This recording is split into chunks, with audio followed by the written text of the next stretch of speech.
Bonjour et bienvenue sur la chaîne de référence du Cisco ADA révisé afin que tu sois un pro de la compta. Aujourd'hui, on va parler de la dépréciation des immobilisations. C'est un point majeur du référentiel Cisco ADA dans la mesure où l'application des principes que nous allons voir dans cette vidéo permet d'avoir une évaluation de l'actif immobilisé au bilan qui ne soit pas déconnecté de sa valeur actuelle.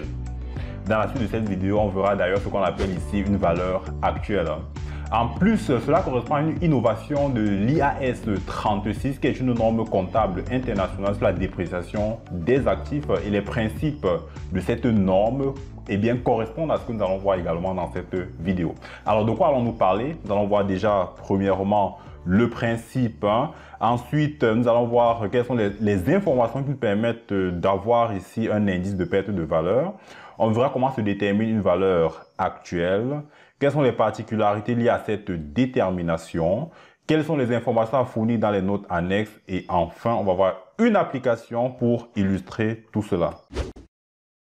Pour ce qui est du principe, à quel moment comptabilise-t-on une dépréciation d'immobilisation? Déjà, le point de départ, c'est qu'il existe un indice de perte de valeur. Ce qui signifie qu'à la fin de chaque exercice, il faudrait que la direction examine les différentes situations qui vont se présenter afin d'apprécier si nous avons un indice de perte de valeur, un indice que nos immobilisations ou alors un actif bien déterminé a bel et bien perdu de la valeur. Lorsqu'il existe un tel indice, un test de dépréciation va être effectué. En quoi consiste le test de dépréciation?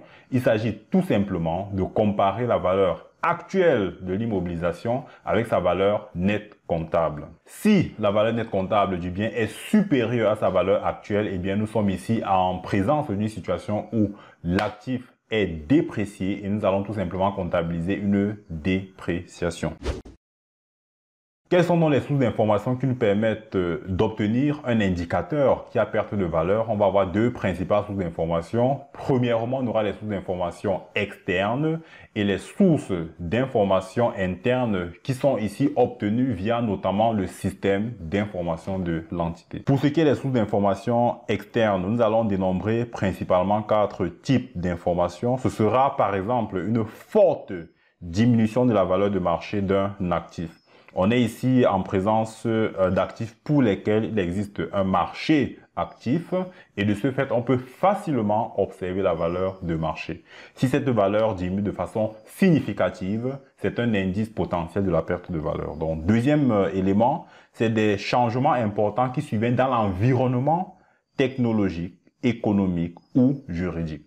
Un changement d'environnement peut être une alerte que nous avons ici une perte de valeur. On pourrait par exemple, pour illustrer cela, imaginer une entreprise qui est dans un secteur fortement technologique et qui utilise des logiciels qui évoluent très rapidement. Il pourrait par exemple arriver que le logiciel qu'elle utilise pour ses activités présente maintenant des failles de sécurité et que ses concurrents qui sont sur le même secteur d'activité qu'elle, en lieu et place de ce logiciel, convergent vers l'utilisation d'un logiciel plus récent et qui, bien entendu, a résolu ces problèmes de sécurité. On pourrait estimer que dans une telle situation, le logiciel qu'elle utilise a tout simplement perdu notablement de sa valeur. La troisième situation qui peut se présenter, c'est une augmentation des taux d'intérêt du marché ou bien d'autres taux de rendement du marché. Pourquoi c'est important d'être attentif à cela? Parce que cette augmentation de taux d'intérêt peut affecter le taux d'actualisation qui est utilisé pour la détermination de la valeur d'utilité des actifs de l'entité. La quatrième situation qui peut se présenter, c'est la valeur comptable de l'actif net d'une filiale qui serait supérieure à sa capitalisation boursière lorsque cette filiale est donc cotée en bourse. À ce moment-là, on pourrait tout simplement dire que les titres de participation de cette filiale sont surestimés dans le bilan de l'entité. À ce moment-là, on a donc un indice de la perte de valeur. Les sources d'informations en interne fournies par le système d'information de l'entreprise vont être par exemple l'obsolescence ou la dégradation physique d'un actif, des changements importants qui sont survenus dans le degré ou le mode d'utilisation d'un actif. On peut par exemple estimer qu'un actif qui a été mis hors service au cours de l'année ou alors qui est moins sollicité dans l'activité productive a bien entendu perdu de la valeur. Une autre information qui peut être une alerte sont de mauvaises performances financières déterminées sur une immobilisation ou un groupe d'immobilisation par rapport à ce qui était attendu. Alors, lorsqu'il y a un indice de perte de valeur, il convient de calculer la valeur actuelle qui, d'après le référentiel Cisco-Wada, est le coût actuel. Deux situations peuvent se présenter et qui vont donc déterminer le mode de calcul de cette valeur actuelle. La première situation, c'est que la continuité d'exploitation, la continuité d'activité de l'entreprise n'est pas remise en question. À ce moment-là, le coût actuel, eh bien, c'est le montant de trésorerie ou d'équivalent de trésorerie qu'il conviendrait de payer si on procédait à un remplacement de cet actif. Il va de soi que ce peut être un actif acheté ou produit par l'entité. Le principe est le même. Ce sera la trésorerie qu'il sera nécessaire de débourser pour remplacer cet actif. La valeur que nous allons obtenir va être corrigée en fonction de l'âge de l'immobilisation. Concrètement, si on revient sur notre exemple de logiciel utilisé par cette entité, pour un logiciel qui au départ avait une durée d'utilité de 5 ans par exemple, si l'entité l'a déjà utilisé pour 2 ans, cela signifie qu'il reste une durée résiduelle de 3 ans. Déterminer donc le coût actuel revient à obtenir le prix de remplacement de ce logiciel. Une fois qu'on l'a, il faudra défalquer 2/5 du montant pour avoir une valeur qui reflète l'âge de l'immobilisation, soit du logiciel que nous venons d'énumérer. La deuxième situation qui peut se présenter, c'est que nous avons un marché qui est très actif, ce qui signifie qu'on peut facilement observer la valeur de marché du bien, ou alors nous sommes dans une situation de non-continuité de l'exploitation ou de non-continuité de l'utilisation future du bien. À ce moment-là, plutôt que d'aller déterminer le prix de remplacement du bien, on va estimer que le coût actuel correspondra au prix probable de revente du bien pris isolément. Eh bien, ce prix devra être net des coûts de sortie. Donc voilà les deux situations qui peuvent se présenter. S'il y a continuité d'exploitation, ce sera le montant de trésorerie nécessaire pour remplacer le bien. Si dans le cas contraire, dans l'autre possibilité, dans la deuxième hypothèse, ce sera le prix probable de revente du bien. Maintenant que nous avons vu comment se détermine une valeur actuelle, voyons quelques particularités liées à cette détermination. Premièrement, lorsqu'on a déterminé la valeur actuelle, il y a une conséquence qui va affecter le plan d'amortissement de l'actif en question.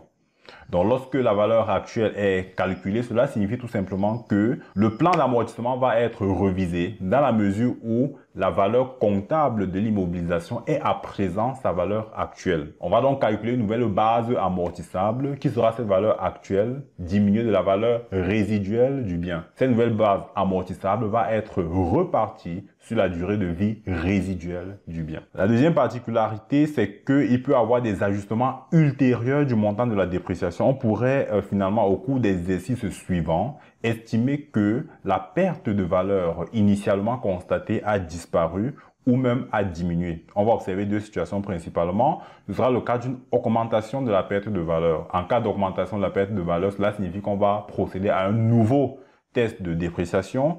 La deuxième possibilité, c'est une diminution de la perte de valeur, ce qui signifie que la perte de valeur antérieurement constatée va être remise en question. Mais il y a un point important ici à comprendre, c'est que la valeur comptable de l'immobilisation augmentée en raison de la reprise d'une perte de valeur ne doit pas être supérieure à la valeur comptable qui aurait été déterminée net des amortissements si aucune perte de valeur n'avait été comptabilisée pour cette immobilisation au cours des exercices antérieurs. On va d'ailleurs voir un exercice dans la suite qui permet de mieux comprendre ce point, à savoir que la nouvelle valeur comptable qu'on doit obtenir ne saurait être supérieure à la valeur comptable déterminée sur une base historique. La troisième particularité, c'est que nous pouvons être ici dans l'impossibilité d'obtenir un prix de marché du bien pris isolément. Si nous sommes donc incapables d'avoir le prix de marché de notre immobilisation pour laquelle on a un indice de perte de valeur, on devra donc obtenir le prix de marché du groupe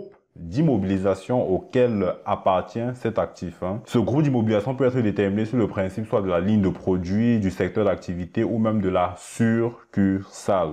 Prenons un exemple pour illustrer cela. Supposons qu'une entité a un indice que son magasin de stockage a perdu de la valeur. Mais seulement elle est incapable d'obtenir le prix de marché de ce magasin de stockage. Qu'est-ce qu'il conviendra de faire? On va déterminer un groupe d'immobilisation auquel appartient ce magasin de stockage. Ce sera par exemple le point de vente ou alors la succursale, puisque c'est cette succursale, c'est ce point de vente qui produit finalement des flux de trésorerie. On va donc déterminer quelle est la valeur actuelle de ce point de vente. On va se placer par exemple du point de vue d'un repreneur de l'activité et on va se demander quelle est la valeur de marché de ce point de vente. Combien coûte ce point de vente? Une fois qu'on a déterminé cette valeur actuelle, on va examiner si on a une perte de valeur au niveau du point de vente. Dans le cas où la valeur comptable des immobilisations, du groupe d'immobilisation compris dans ce point de vente est supérieure à la valeur actuelle du point de vente, à ce moment-là, nous serons en présence d'une perte de valeur globale. Cette perte de valeur va donc être affectée en priorité d'abord à l'écart d'acquisition. Si jamais il y a un goodwill, si jamais il y a un écart d'acquisition, on va d'abord défalquer la perte globale de valeur sur cet écart d'acquisition.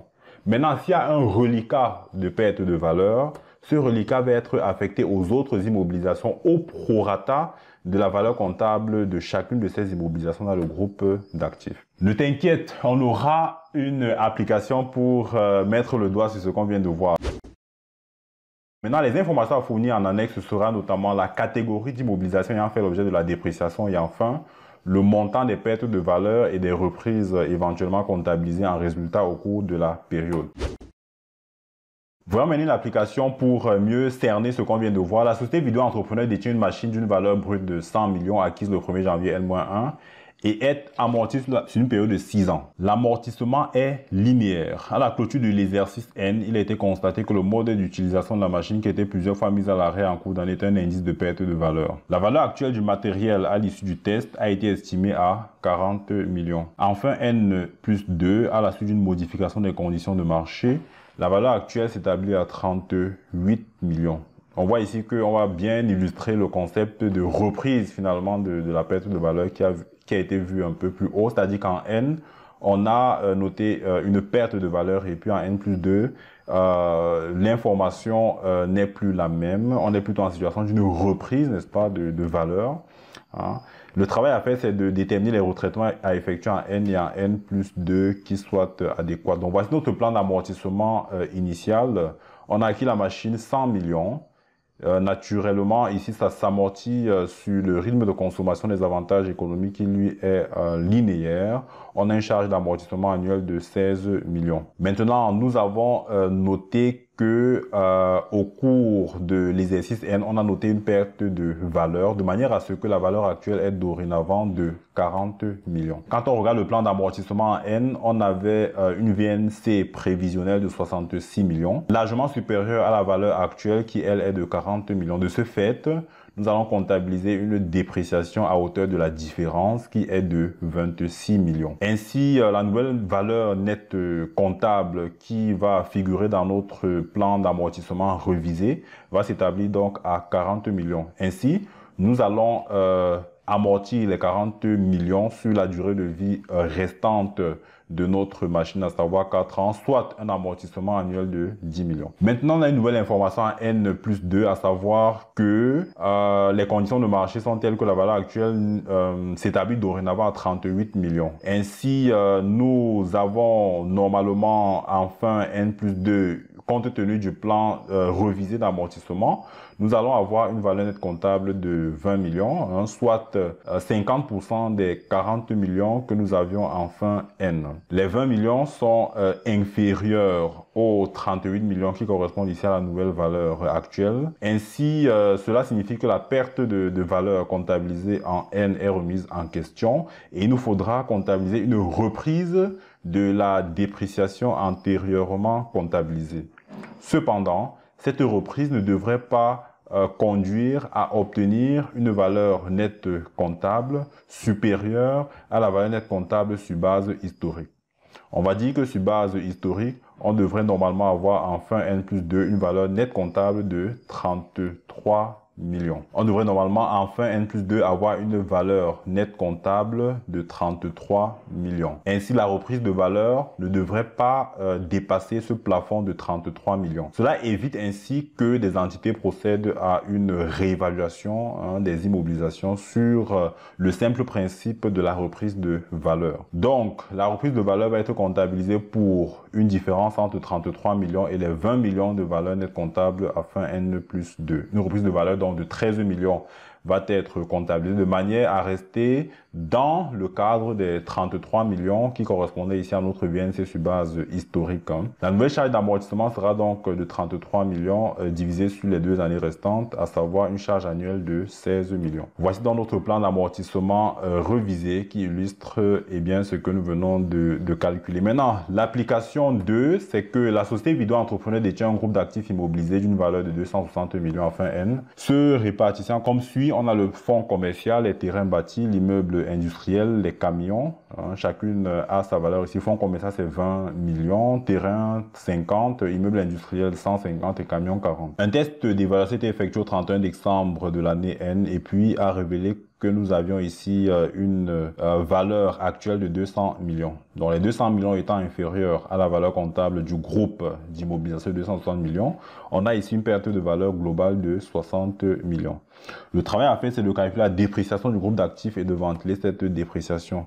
Comme on l'a déjà vu un peu plus haut, quand nous avons une perte de valeur globale déterminée sur un groupe d'actifs, cette perte de valeur va être défalquée en priorité sur le goodwill, qui ici est le fonds commercial. Donc nos 60 millions vont d'abord être affectés en priorité au fonds commercial.